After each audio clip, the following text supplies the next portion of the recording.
En las últimas décadas, los científicos por el mundo han realizado descubrimientos que claramente muestran que un diseñador inteligente es el responsable de la creación del universo. Muchos creen que todo el universo comenzó a existir de la nada por casualidad, pero si se piensa en ello, la nada no pudo traer a la existencia al universo porque la nada nada produce. Todo lo que empieza a existir debe tener una causa. Sin embargo, muchos creen que no sería tan difícil conseguir un sistema solar como el nuestro, con un planeta apto para la vida, como la Tierra.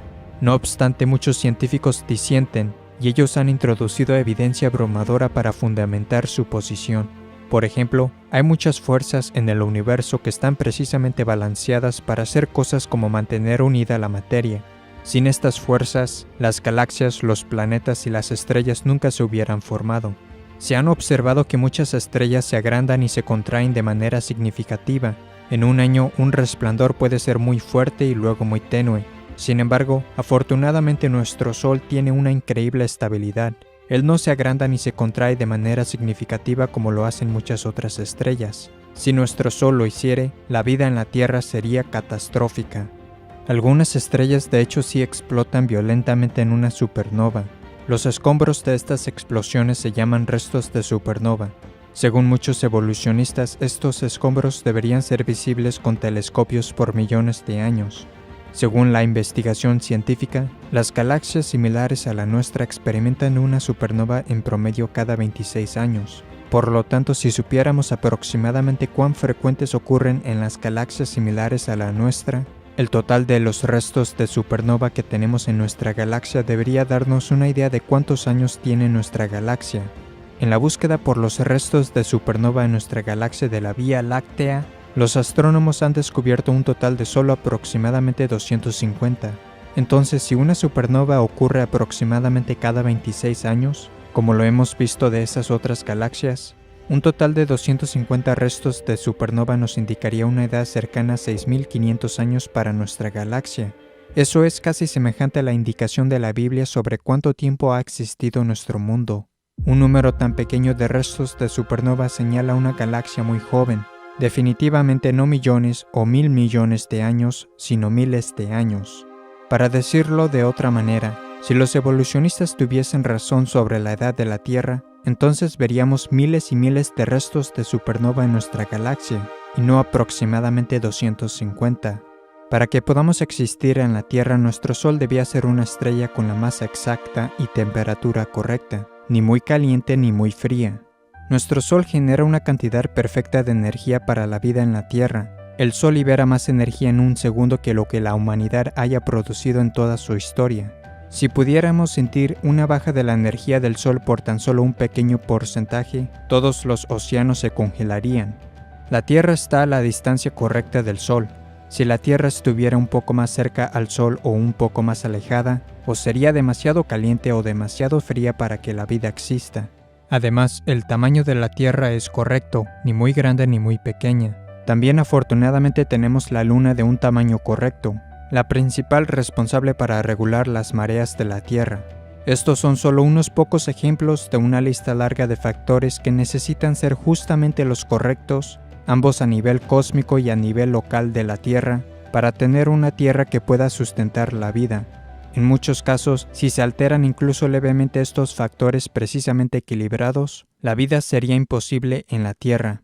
Muchas formas diferentes de vida en la Tierra son completamente dependientes entre sí. Ejemplos de ello serían los insectos y las plantas, tales como las abejas y las plantas con polen. Si las plantas o las abejas evolucionaran una antes que la otra, ellas nunca hubieran sobrevivido. Por lo tanto, las dos tuvieron que comenzar a existir al mismo tiempo. Las cuencas oceánicas y la atmósfera de la Tierra tienen justamente la correcta y equilibrada mezcla de gases. Si estos gases cambiaran de cualquier manera, la vida animal y vegetal en la Tierra moriría. Los evolucionistas no tienen ninguna explicación del por qué la Tierra, a diferencia de otros planetas, tiene una increíble cantidad de agua. También tenemos un planeta que es rico en oxígeno. Si nuestro actual nivel de oxígeno de 21% fuera unos porcentajes más, nuestra atmósfera podría llegar a ser totalmente inestable y explosiva. La Tierra tiene un campo magnético, sin el cual el viento solar arrasaría nuestra atmósfera. La atmósfera de la Tierra bloquea la luz solar dañina, mientras que al mismo tiempo permite la luz que es útil para la vida. Las plantas requieren de grandes cantidades de luz solar para existir, y la luz del sol es de lejos la fuente más rica para que un ser humano consiga la vitamina D. Cuando la luz solar toca la piel, el cuerpo produce la vitamina D. Una falta de vitamina D ha estado directamente relacionada con muchos problemas de salud. También ocurre que la atmósfera de la Tierra es transparente. La conveniencia de esto es que nos permite ver a los otros planetas, estrellas y cosas tales como los eclipses. Un eclipse solar total solo es posible porque el Sol es 400 veces más grande que la Luna y está aproximadamente 400 veces más lejos de la Tierra. El resultado es que durante un eclipse solar total visto desde la Tierra, el Sol y la Luna se ven del mismo tamaño, creando una coincidencia perfecta. Y a estos eclipses totales de Sol se debe el que hayamos podido hacer descubrimientos científicos que de otro modo nunca se podrían haber hecho. Los evolucionistas creen que el Sol, la Tierra y la Luna se formaron cuando nuestro sistema solar empezó a existir aproximadamente hace 4,5 mil millones de años, pero cada año la Luna se está alejando más y más de la Tierra, por lo que si la Luna estuviese demasiado lejos o muy cerca de la Tierra en el momento en que los humanos existieron, los observadores en la Tierra nunca hubieran visto el evento de un eclipse total de Sol. Por tanto, según los evolucionistas, el espectáculo increíble de un eclipse total de Sol solo podría ser visto en un breve periodo de tiempo en la existencia del sistema solar. ¿No es interesante que la humanidad haya comenzado a existir en la Tierra durante el mismo periodo de tiempo cuando podemos presenciar el evento de un eclipse total de Sol? Otro problema mayor para los evolucionistas es que la Luna habría estado demasiado cerca de la Tierra en el pasado. De hecho, la Luna habría estado tan cerca que habría golpeado la Tierra en mucho menos tiempo que hace 4,5 mil millones de años. Los evolucionistas afirman que nuestro sistema solar surgió de una nube de un remolino de polvo. Por lo tanto, la composición de los distintos planetas y su temperatura deberían ser similares entre sí, pero no lo son. Aquellos que adhieren a la teoría del Big Bang en realidad creen que toda la materia en el universo estaba originalmente concentrada en algo más pequeño que la cabeza de un alfiler. Luego explotó, se expandió y salió el sistema ordenado de cosas que vemos hoy. Sin embargo, hay grandes problemas con la teoría del Big Bang. En primer lugar, si toda la masa del universo está concentrada en algo mucho más pequeño que la cabeza de un alfiler, entonces habría tanta gravedad en ella de modo que nada se escaparía. En segundo lugar, las explosiones no producen el orden, sino que lo destruyen, por lo que sería imposible que de una explosión surgiera un sinnúmero de cosas ordenadas. Otra dificultad es que si del Big Bang estalló todo, los planetas y las lunas deberían girar en la misma dirección en base a una ley llamada la conservación del momento angular, pero tenemos lunas y planetas girando hacia adelante y hacia atrás. Los evolucionistas estiman que los cometas tienen 1.000 millones de años. Los cometas a menudo chocan con los planetas y el Sol. También se les llama bolas de nieve sucia porque una parte significante de un cometa está hecho de hielo. Cuando los cometas viajan en el espacio y se mueven más cerca al Sol, ellos van perdiendo masa a la vez que se van quemando por el Sol. Por tanto, los cometas solo podrían durar quizás unos 10.000 años antes de que todos ellos se quemen. También otras cosas que pueden durar unos 10.000 años son el tejido blando, las células sanguíneas y el ADN. No obstante, todas estas cosas se han descubierto recientemente en huesos de dinosaurio. Esto muestra que los dinosaurios existieron hace miles de años, no hace 65 millones de años, como dicen los evolucionistas.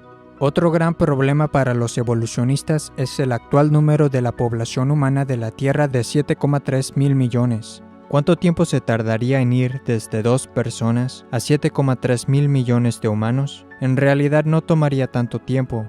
En la historia reciente, la tasa media de crecimiento anual alcanzó su marca más alta en 1963, con un 2,19%. En la actualidad, la población mundial está creciendo anualmente cerca de 1,14%. Pero si empezamos con 2 humanos, ¿cuánto tiempo tardaría en llegar a nuestros actuales 7,3 mil millones de humanos, utilizando, por ejemplo, una tasa de crecimiento anual de 2%? La respuesta es que tardaría unos 1.100 años. Como los evolucionistas creen que hemos estado en la Tierra significativamente más que 1.100 años, ¿por qué no tenemos un número mucho más elevado de personas en la Tierra? Además, ¿dónde están todos los huesos o tumbas, considerando que casi todos los pueblos a lo largo de la historia han enterrado a los muertos?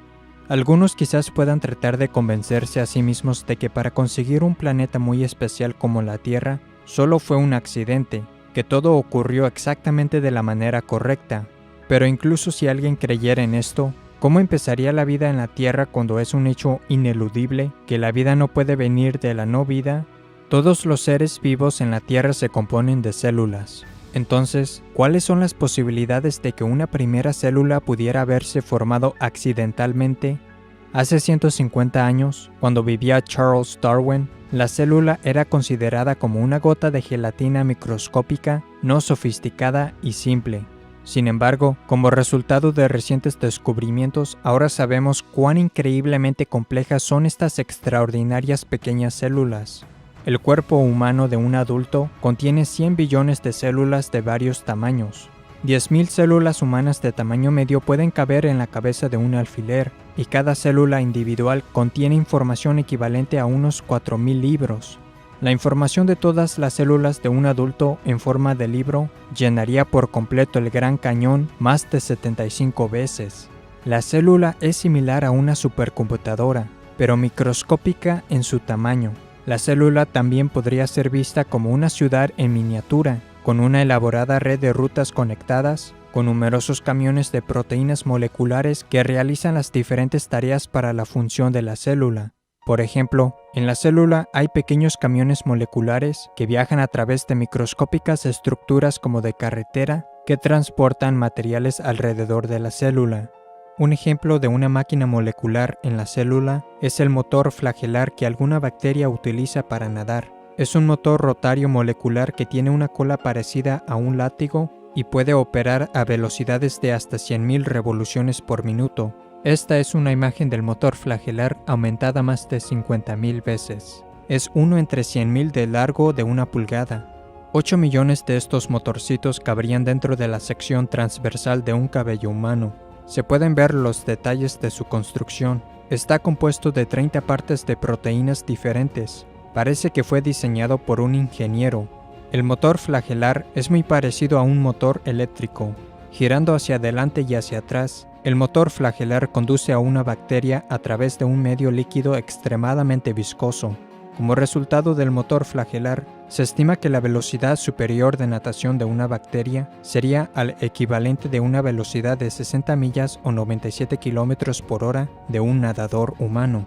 Si eso no le suena impresionante, considere que la velocidad del nadador más rápido jamás registrada fue de alrededor de 5,5 millas o 8,9 kilómetros por hora. Por lo tanto, la bacteria que utiliza el motor flagelar se puede mover alrededor de 11 veces más rápido que el más rápido nadador humano que se ha conocido. Todas las 30 partes distintas del motor flagelar son esenciales, de modo que si se quita una de ellas dejaría de operar en absoluto y la bacteria morirá. El motor flagelar es parecido a una trampa de ratón. Para que funcione dicha trampa se necesitan todas las partes diferentes, y si quita una de ellas, la trampa no servirá para nada. El proceso para construir el motor flagelar requiere que todas las 30 partes diferentes que interactúan sean ensambladas correctamente y colocadas en lugares adecuados en el momento apropiado. El proceso de construcción también requiere de instrucciones, traslado y retroalimentación dentro de la célula, desde el comienzo y hasta el final de su proceso. Si nada de esto ocurre, estas asombrosas maquinitas o sus diversas partes individuales no se construirían ni se ensamblarían correctamente. Pero ¿cómo es que estas numerosas máquinas microscópicas o sus partes saben a dónde ir y cómo edificar cosas correctamente en un sistema evolutivo? No lo sabrían, ello sería imposible. Estos hechos refutan y eliminan la evolución darwinista, la cual es definida como un proceso ciego, sin dirección, sin ningún plan o propósito. Las células se componen principalmente de proteínas. Una célula usa miles de diferentes variedades de proteínas. Para obtener la célula más simple, ello requiere por lo menos 600 moléculas de proteína diferentes. Las proteínas están hechas de aminoácidos. El funcionamiento de una sola proteína está hecho generalmente de una cadena de entre 50 a 1000 aminoácidos. Algunas proteínas requieren una cadena de miles de aminoácidos adecuadamente secuenciados. Cada vez que un nuevo aminoácido se une a una cadena, debe formar un enlace químico llamado enlace peptídico, con el fin de unirse con éxito a los otros aminoácidos en la cadena. Los aminoácidos zurdos y diestros se producen con aproximadamente la misma frecuencia, pero solo los aminoácidos zurdos pueden ser elegidos para la utilización en la cadena para crear una proteína. Los evolucionistas no tienen ninguna idea por qué las proteínas solo usan aminoácidos zurdos. Cada aminoácido en la cadena larga también debe ser aminoácido específico. Hay 20 clases diferentes de los cuales pueden ser elegidos y deben ser colocados en el orden correcto en la cadena para crear una proteína. Los aminoácidos están colocados en el orden exacto gracias a una molécula en la célula llamada ADN. El ADN puede ser descrito como un plan maestro, un código de información o lenguaje especial que utiliza 4 letras alfabéticas químicas. Las letras químicas o el código en el ADN son el conjunto de instrucciones que requieren las máquinas celulares para ensamblar correctamente los aminoácidos en cadenas y así crear proteínas. Si el ADN no está presente desde el principio, no se podrían elegir correctamente los aminoácidos ni ser colocados en el orden adecuado. Como resultado, nunca se podría formar una proteína y la célula no sobreviviría. El ADN no puede funcionar sin tener al menos 75 proteínas preexistentes. Y sin embargo, las proteínas se producen solamente por el ADN. Como cada uno necesita del otro, ellos debieron haber sido creados por Dios exactamente al mismo tiempo. Este hecho elimina la evolución. La fibra de ADN tiene un espesor de apenas 2 millonésimas de milímetro. Y si bien el ADN no es grueso y es increíblemente pequeño, es extremadamente largo cuando es desenrollado. De hecho, si el ADN en una célula fuese desenrollado, unido y extendido, llegaría a ser más de 2 metros de largo. El ADN sería tan delgado que sus detalles no podrían ser vistos, incluso bajo un microscopio electrónico. Si todo el ADN contenido en nuestro cuerpo fuera colocado de punta a punta, ello se extendería de aquí a la Luna más de 500,000 veces. Si se tomara de cada persona que haya vivido un set de ADN y se juntara en un montón, ello pesaría menos que una aspirina. No obstante, la densidad de almacenamiento de información del ADN es muchas veces mayor que el más avanzado chip de silicio de un ordenador. Hablando del ADN, Bill Gates dijo: "El ADN es como un programa de computadora, pero mucho más avanzado que cualquier software jamás creado". Pero tener el complejo programa de instrucción del ADN no es suficiente por sí mismo. Otras cosas en la célula deben ser capaces de entender y utilizar el programa de información del ADN. En otras palabras, el supercomplejo programa del ADN en realidad es inútil a menos que se tenga también un sistema dentro de la célula que pueda entender el lenguaje del ADN. Para comprender mejor esto, imagínese que el ADN es un disco CD o DVD complejo. Si no se tiene una máquina o sistema que pueda leer, entender y utilizar la información en el disco, no tiene valor el disco. Por tanto, las otras cosas en la célula necesitan entender y ser capaces de usar el programa de información del ADN para crear cosas correctamente. Si no, la célula se muere. El ADN puede hacerse una copia idéntica de sí mismo. Dios también programó que el ADN detecte y corrija errores. Existen máquinas de proteína que hacen correcciones especiales que constantemente viajan hacia arriba y hacia abajo a través de la molécula del ADN en busca de cualquier error que necesite rectificación. Si se detectan problemas, las reparaciones se hacen inmediatamente. Todo este proceso es increíblemente complejo. La información contenida en el ADN demuestra que la vida no solo consiste de la materia y la energía, también contiene información. La información solo puede venir de una fuente inteligente que puso la información allí. Otra función del ADN es que es el programa que Dios utiliza para crear en la persona su apariencia, el color de su pelo, su altura, etc. Como fue mencionado anteriormente, cada cuerpo humano de un adulto contiene cerca de 100 billones de células, pero en su concepción, usted solo era una célula. Increíblemente, usted empezó a existir de un tamaño no mayor que la cabeza de un alfiler, y sin embargo, toda la compleja información que lo definirá físicamente y a cada órgano de su cuerpo estaba allí, contenida en esa única célula. Dentro de un mes de su concepción, sus ojos, oídos y pulmones se desarrollaron. 1.000 millones de nuevas células se formaron, y su tamaño aumentó más de 10.000 veces. Poco después del primer mes, la velocidad con la que antes iba rápidamente creciendo se reduce dramáticamente. Si no lo hiciere y su velocidad de crecimiento se mantuviera igual, al nacer usted pesaría unas 3.000 libras o 1.360 kilogramos. A los 2 meses, usted mide tan solo unos 3 o 4 centímetros de largo, todavía lo suficientemente pequeño como para caber dentro de una cáscara de nuez. No hay ninguna explicación evolutiva para la increíble complejidad involucrada en la concepción y en el nacimiento, o siquiera una razón para la reproducción en sí. Los evolucionistas creen que los complejos sistemas reproductivos, radicalmente diferentes pero complementarios, de todas las diferentes clases de vida en la Tierra, se desarrollaron por casualidad, completa e independientemente al mismo tiempo. Solo una ligera forma incompatible en uno de los dos sistemas harían que ambos sistemas reproductivos fuesen inútiles, y la vida se extinguiría. Además, ¿cómo pudo ocurrir la reproducción en el principio si solo hubiera un varón sin una mujer? ¿Cómo ocurriría la reproducción sin los sistemas reproductivos o los órganos antes que, entre comillas, evolucionaran? Según los evolucionistas, los humanos evolucionaron de criaturas terrestres que a su vez evolucionaron del pez. Pero, ¿cómo pudo el primer pez salir a la tierra y sobrevivir fuera del agua? ¿Cómo sobrevivieron los animales y los seres humanos sin tener órganos, extremidades y otras cosas necesarias para la vida si estas cosas estaban, entre comillas, evolucionando? También no se ha descubierto ni un fósil de transición que demuestre una clase animal evolucionando a otra clase animal. Y los así llamados fósiles de eslabones perdidos, que algunos usan para argumentar que el hombre evolucionó del simio, han resultado ser o completamente simios, completamente humanos o falsos. Los evolucionistas también no tienen explicación para la conciencia o para el origen del sistema inmune. Por ejemplo, los glóbulos blancos de la sangre atacan las bacterias malas en nuestro cuerpo. Los glóbulos blancos en realidad buscan y persiguen a las bacterias malas como en misiones de buscar y destruir. Para poder lograr esto deben tener la información programada que les permita distinguir entre amigos y enemigos. A menos que todo esto estuviera en su lugar y operando desde el comienzo de la vida, un requisito que excluye la evolución, la bacteria y otros agentes de enfermedad habrían ganado y no habríamos sobrevivido.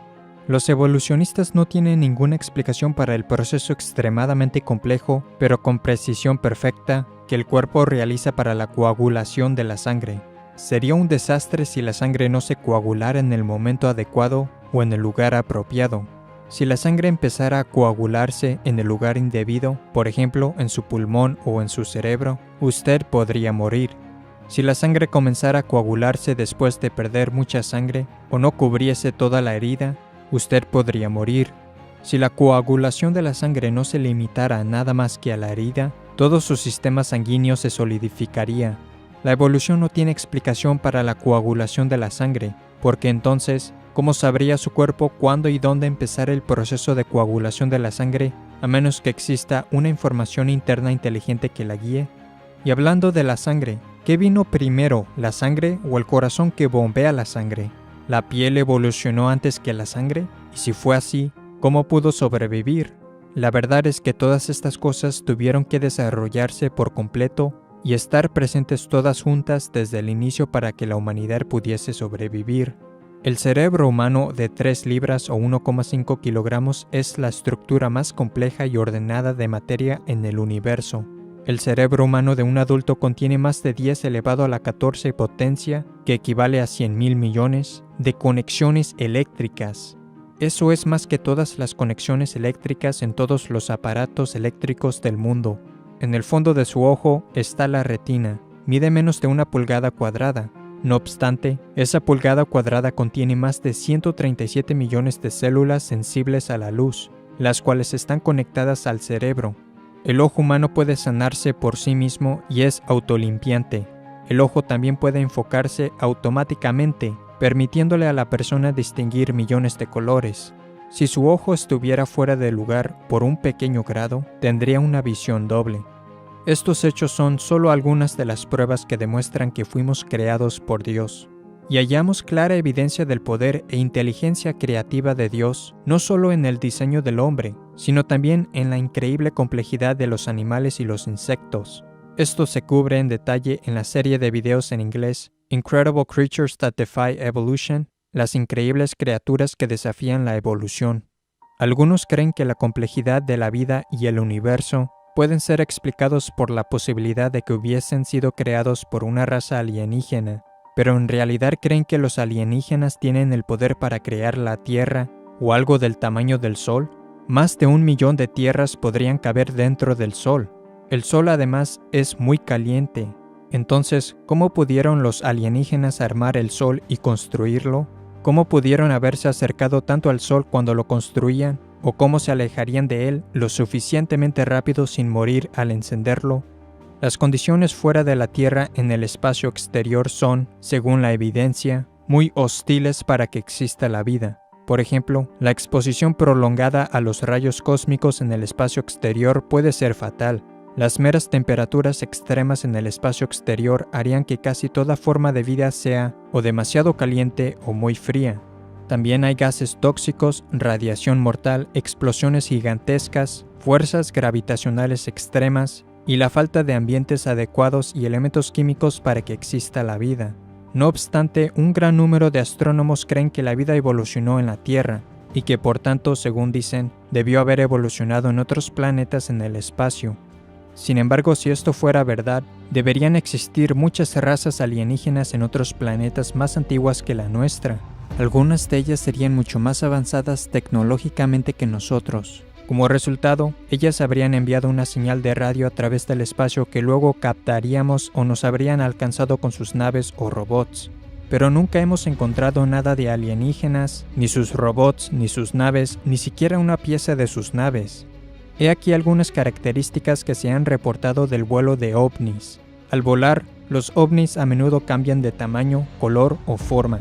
Varios ovnis se funden en uno solo y un solo ovni inmediatamente cambia a numerosos ovnis. Muchos testigos de ovnis han descrito a estos increíbles e instantáneos cambios en el tamaño y forma de los ovnis, diciendo que los ovnis parecían como si estuvieran vivos. Los ovnis a veces aparecen en fotografías, en otras veces no. La mayoría de los testigos de ovnis informan no haber visto siquiera un objeto o nave, sino una luz rara que se mueve en el cielo.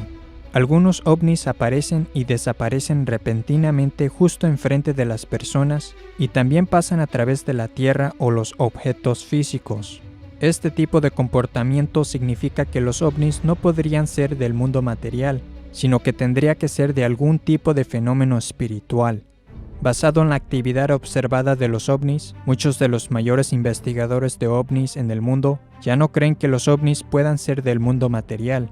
También la mayoría de los supuestos abducidos por ovnis solo pueden entre comillas recordar sus entre comillas experiencias después de ser puestos bajo hipnosis, demostrando que sus supuestas experiencias con alienígenas no eran reales. Estas cosas son tratadas en más detalle en mi libro UFOs, Demonic Activity and Elaborate Hoaxes Meant to Deceive Mankind, OVNIs, actividad demoníaca y mentiras elaboradas que pretenden engañar a la humanidad. Si en verdad existieran los extraterrestres, no les tomaría mucho tiempo descubrir lo que necesitan saber sobre los terrícolas. En consecuencia, ellos ya nos controlarían, nos destruirían o se manifestarían con claridad a la humanidad. La organización SETI, acrónimo del inglés Search for Extraterrestrial Intelligence, búsqueda de inteligencia extraterrestre, ha explorado los cielos durante décadas en busca de vida inteligente, pero nunca han recogido ni una señal del espacio exterior que indique que existe una raza alienígena. Los que buscan a los extraterrestres han dicho que si recogieran tan solo una señal compleja, ello probaría que una inteligencia debió haberla producido. Pero, ¿por qué no se aplican las mismas normas y se emplea el mismo proceso de pensamiento con el ADN? Si lo hicieran, se darían cuenta que la compleja información en el ADN demuestra que una inteligencia la puso allí, porque donde quiera que se encuentre información compleja, siempre se remonta a una inteligencia. Un libro que mejor refuta la teoría de la evolución desde todos los aspectos de la ciencia y que también presenta la evidencia científica de un diluvio universal es el libro inglés del Dr. Walt Brown, In the Beginning. Otro interesante DVD es Unlocking the Mystery of Life, la clave del misterio de la vida. Para otro video que discute la creación, véase mi video Creación y Milagros, versión abreviada.